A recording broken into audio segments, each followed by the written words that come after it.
సర్వ మానవాళికి రక్షకుడు, మనకు కొండంత అండగా నిలిచేవాడు, మనసులో తలచిన వెంటనే గుండెల నిండా ధైర్యాన్ని నింపగలిగే మహాయోధుడు, అభయహస్తంతో ఎల్లవేళలా మనల్ని కాపాడే ఆ పవనపుత్రుడిని ఇప్పుడు మనసారా స్తుతించుకుంటూ శ్రీ పంచముఖ ఆంజనేయ స్వామిగా అవతారమెత్తిన కథని దృశ్య రూపంలో తిలకిద్దాం రండి.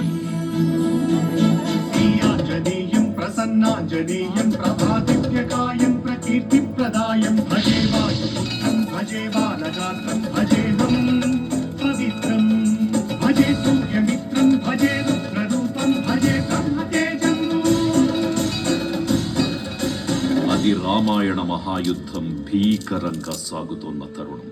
శ్రీరామచంద్రుని సారథ్యంలో వానర సైన్యంతో విజృంభిస్తూ లక్ష్మణస్వామి తనతో పోరాటం చేస్తున్న రావణుడి కుమారుడు ఇంద్రజిత్ తలని బాణంతో ఒక్క వేటుతో వేరు చేశాడు. ఇంద్రజిత్ మరణ వార్త విన్న రావణుడు ఆవేశంతో ఊగిపోయాడు. ప్రతీకారం కోసం పాతాళ లోకాధిపతి తన సోదరుడు అయినటువంటి మహిరావణుడి సహకారం కోరాడు.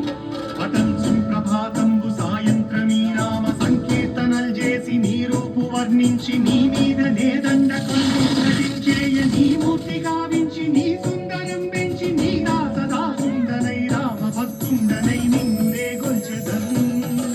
నీ కటాక్షంబునం చూచితే వేడుకల్ చేసితే నా మురాలించితే నన్ను రక్షించితే.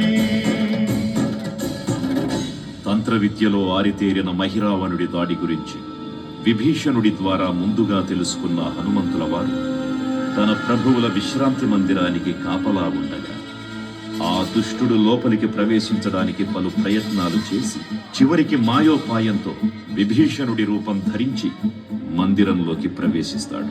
నిద్రిస్తున్న రామలక్ష్మణులను అపహరించి పాతాళ లోకానికి తీసుకుని పోతాడు. అంజనాదేవి గర్భాన్మయా దేవ నిన్నెంత వాడన్ దయాశాలి తొల్లి సుగ్రీవ కున్మంత్రి వై స్వామి కార్యార్థమయ్యేగి శ్రీరామ సౌమిత్రులను చూచి వారిని విచారించి సర్వేసు పూజించి యవ్వాను చంపంటు గావించి వాలిని సంపించి కాకుత్స తిలకుంటు పాత్రకి వీక్షించి కిష్కింధకే తెంచి శ్రీరామ కార్యార్థమై లంకకే తెంచియున్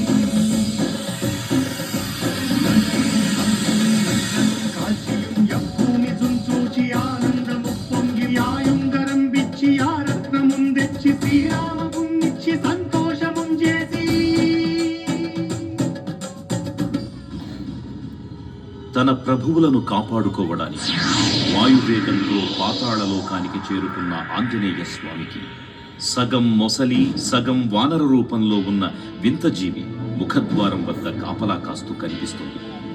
ఆ జీవి మకరధ్వజుడు అనే తన పుత్రుడని మహాసముద్రాన్ని దాటుతుండగా నీటిలో పడ్డ తన వేదవిందు ఒక మొసలి గ్రహించడం వల్ల జన్మించాడని తెలుసుకుని ఆశ్చర్యపోతాడు హనుమంతుల వారు.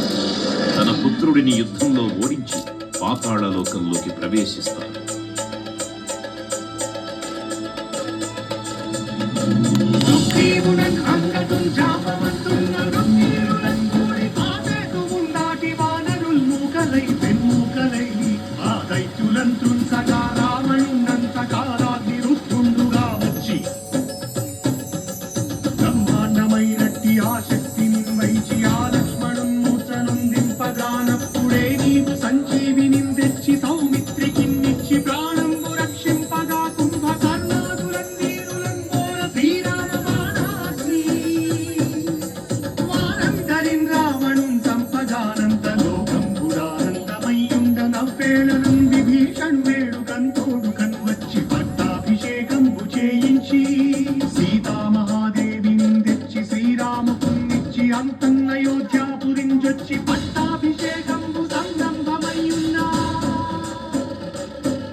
పాతాళలోకంలో అడుగుపెట్టిన పవనపుత్రుడు మహిరావణ మరియు అహిరావణ సోదరులతో భీకర పోరు.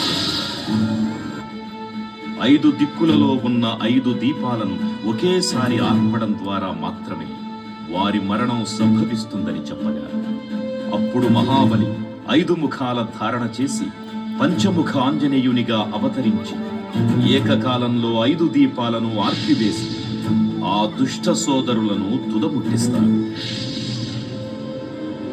నీకన్న నాకెవ్వరుం కూర్మిలేరంచు మన్నించి శ్రీరామ భక్త ప్రశస్తంబుగా నిన్ను సేవించి నీ కీర్తనలు చేసినన్ పాపముల్ వాయుని భయముల్ భాగ్యముల్ కల్గునే సామ్రాజ్యముల్ కల్గు సంపత్తులున్ కల్గునో వానరాకారయో హస్తమందారయో పుణ్య సంచారయో వీరయో వీర నీవే సమస్తం విధానీయాధారక బ్రహ్మ మంత్రంబు పఠించుతుం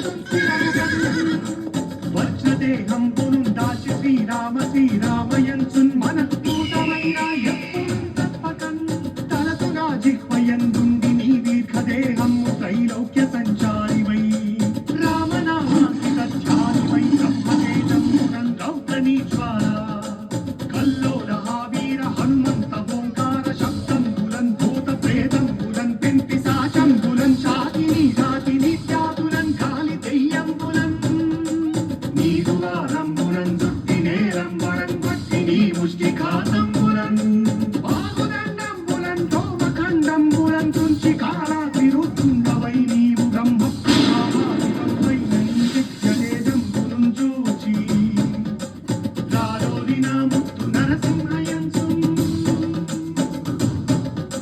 దయా దృష్టి వీక్షించి నన్నేలు నా స్వామి ఓ ఆంజనేయ నమస్తే సదా బ్రహ్మచారి నమస్తే నమో వాయుపుత్ర నమస్తే నమః.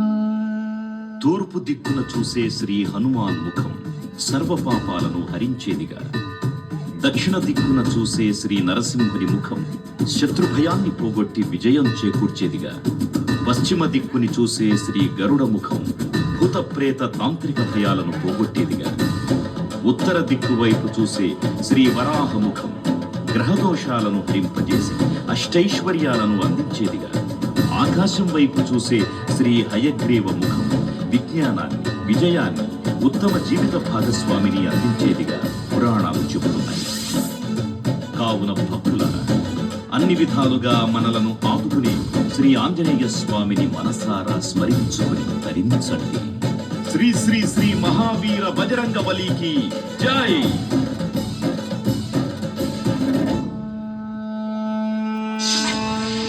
జై శ్రీరామ్, జై జై శ్రీరామ్.